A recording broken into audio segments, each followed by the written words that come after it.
तो करते हैं अनबॉक्स।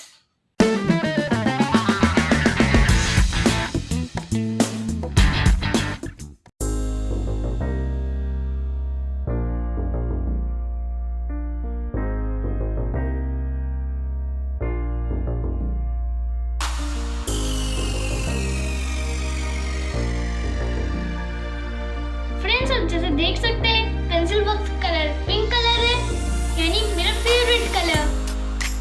अब मैं आपको बताती हूँ उसके क्या क्या फीचर्स हैं। इसे फ्रंट में कैलकुलेटर दिया गया है जो मेरे कैलकुलेशन में बहुत हेल्प करेगा।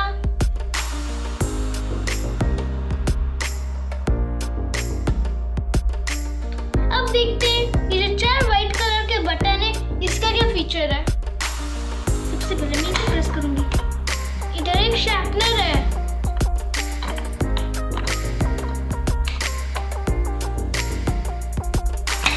फ्रेंड्स, इस सेकंड बटन को प्रेस करने से एक छोटा सा बॉक्स खुलता है जिसमें हम अपनी इरेजर्स रख सकते हैं।